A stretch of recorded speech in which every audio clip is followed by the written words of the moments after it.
और अब एक खास रिपोर्ट, जहां बीमारी के समय आमतौर पर हम हॉस्पिटल जाते हैं, डॉक्टर दवाई रेकमेंड करते हैं, हम फार्मेसी की दुकान से दवाइयां खरीदने चले जाते हैं और घर जाकर दवाई खा भी लेते हैं।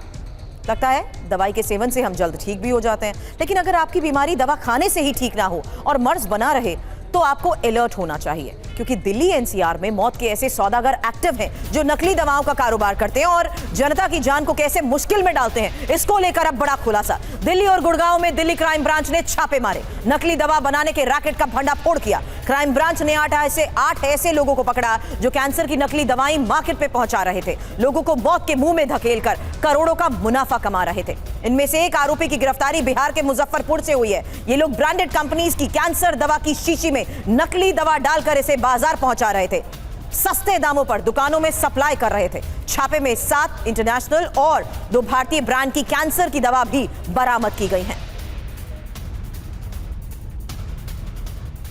कीमोथेरेपी की नकली दवा बनाने के इस रैकेट का सरगना विफुल जैन बताया जा रहा है। विफुल जैन ने दिल्ली के मोती नगर के 2 फ्लैट में पैकेजिंग यूनिट बनाई। वेस्ट बंगाल का सूरज शाद नाम का शख्स यहां पर इंजेक्शन रीफिल करता, पैक करता। यहां से कई नामी ब्रांड की नकली दवाएं भरी गई।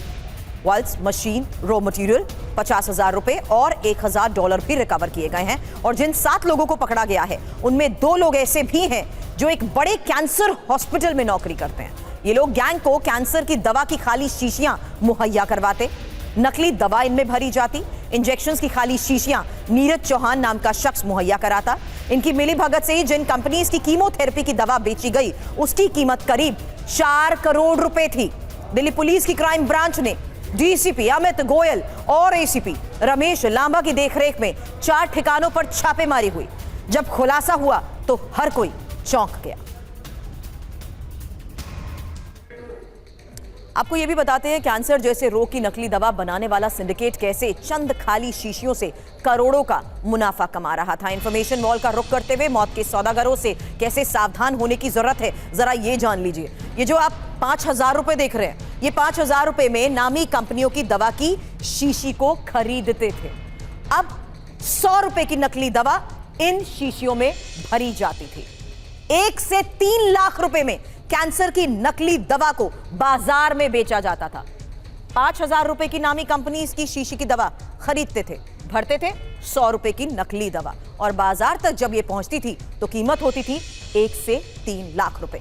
30 से 50% कम कीमत पर दवा को बेचा गया। इसको लेकर और क्या क्या बड़े खुलासे हुए हैं, इंफॉर्मेशन आपके सामने और भी होगी आपके सामने, क्योंकि लगभग 2 लाख की कीमोथेरेपी का एक इंजेक्शन बताया जाता है और 100 रुपए की एंटी फंगल दवा इसमें भरकर इसे बेच दिया जाता था। नतीजा क्या?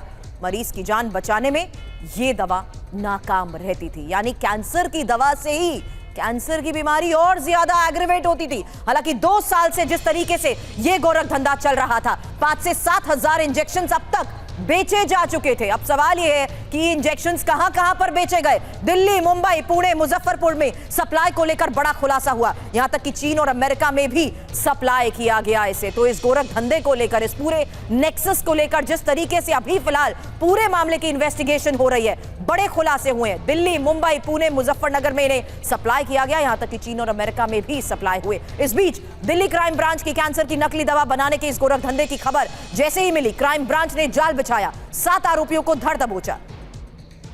जो वायल्स होते थे उनको 4 से 5,000 रुपए में ये आगे बेच दिया करते थे। एक दवाई कई बार करीब 1.8 लाख का एक वायल होता है। तो ये इनसे खाली वायल ले करके और मोती नगर में डीएलएफ वाली सोसाइटी में इन्होंने 2 फ्लैट्स ले रखे थे जहाँ पे इन्होंने फैक्ट्री बना रखी थी। उसमें ये उन वायल्स को फिल कर दिया करते थे। किसी भी ऑर्डिनरी 100 रुपए वाला इंजेक्शन का वायल लेकर के उसका लिक्विड इसमें भर देते थे। दिल्ली में तो बेच ही रहे थे, दिल्ली एनसीआर में, और इसके अलावा ये बिहार में एक लिंकेज आई है जहाँ बेच रहे थे। उसके लिए हमने टीमें ऑलरेडी रवाना कर दी है, उसमें जल्दी सफलता मिल जाएगी। इसमें फिलहाल जो 7 रेस्टोरेंट में 2 तो सर्विंग थे एक हॉस्पिटल में, जो कि यही उनका काम था उस डिपार्टमेंट में डिस्ट्रक्शन का, बट ये डिस्ट्रॉय ना करके उसको आगे बेच रहे थे। एक जिसको ये बेचते थे वो एक्स एम्प्लॉय रहा था, वो छोड़ गया था इस धंधे में, पैसे बनने लग गए तो उसने छोड़ दिया। बाकी जो नीरज है जो मेन सप्लायर आगे बेच रहा था, ये भी कई रिप्यूटेड हॉस्पिटल्स में कैंसर डिपार्टमेंट में 10-15 साल नौकरी कर चुका था। और अब इंफॉर्मेशन आपके सामने, क्योंकि कैंसर की नकली इंजेक्शन बनाने वालों के पास से किन किन कंपनीज की खाली शीशी बरामद हुई है, ये जानना भी बहुत जरूरी है। हालांकि ये देखिए जो नाम सामने आए हैं उसमें केट्रूडा को लेकर नाम सामने आया, इम्फिंजी, साथ ही टीसेंट्रिक और साथ ही पेरजेटा, ऑब्डेटा, दार्जिलिक्स और साथ ही एर्बिटेक्स, फेस्को, डेक्सट्रोस, फ्लुकनजोल। ये नाम आपके लिए जानना इसलिए जरूरी है क्योंकि जो लोग कैंसर का ट्रीटमेंट कराते हैं उनको ये दवाइयां जिस तरीके से मार्केट में मिल रही थी उसी को लेकर बड़े खुलासे हुए हैं। अब TV9 संवाददाता अभिजीत ठाकुर दिल्ली के मोतीनगर में उस जगह पर भी पहुंचे जहां से ये ऑपरेट करता था गैंग। आपको उनकी ये रिपोर्ट देखनी चाहिए। दिल्ली पुलिस की क्राइम ब्रांच टीम ने बड़ा खुलासा किया है। कैंसर की नकली दवाइयां बनाने का गोरख धंधा चल रहा था दिल्ली के मोतीनगर स्थित DLF कैपिटल ग्रीन्स सोसाइटी के उन 2 फ्लैटों में, जहां पर क्राइम ब्रांच की टीम ने रेड की और वहां से मास्टरमाइंड विफिल जैन को भी गिरफ्तार किया। आपको बता दें कि 4 करोड़ से ज़्यादा की नकली कैंसर की दवाइयां यहां से बरामद की गई और उसमें 7 इंटरनेशनल ब्रांड्स जबकि 2 भारतीय ब्रांड की दवाइयां बनाई जा रही थी। ये दवाइयां जीवन रक्षक दवाएं हैं जो कि कैंसर में केमोथेरेपी में इस्तेमाल किए जाते हैं और इसका सप्लाई विफिल जैन और उसके साथ तमाम लोग कर रहे थे। 4 करोड़ से ज़्यादा की नकली दवाइयां बरामद हुई हैं। विफिल जैन रिफिल करता था नकली दवाइयों को असली शीशी में और इसी रेसिडेंशियल फ्लैट के सोसाइटी के फ्लैट में ये गोरख धंधा पिछले 1 साल से वो चला रहा था।